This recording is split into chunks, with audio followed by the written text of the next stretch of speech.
Sen atıp gitmeyle məni gülüm, kapıları bağlayıp açmış kucağın zulüm.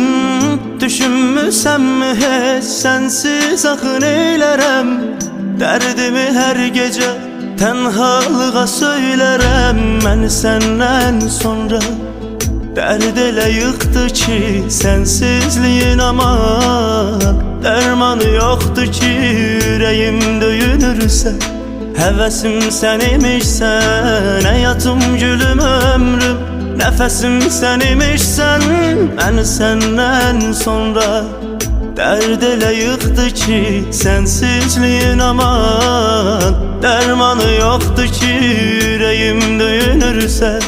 Həvəsim sən imişsən, həyatım gülüm ömrüm, nəfəsim sən imişsən.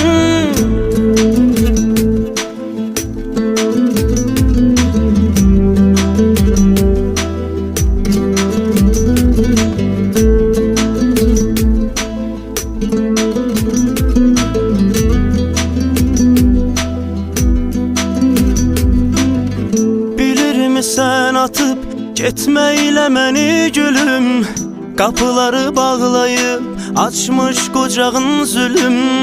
Düşünmüsənmi heç sensiz axı neylərəm?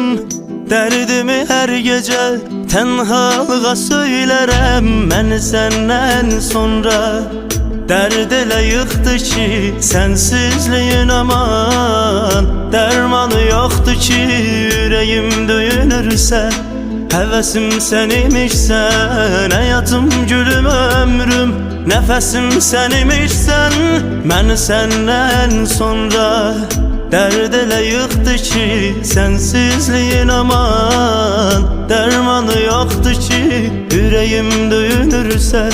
Həvəsim sən imişsən, həyatım gülüm ömrüm, nəfəsim sən imişsən. Mən səndən sonra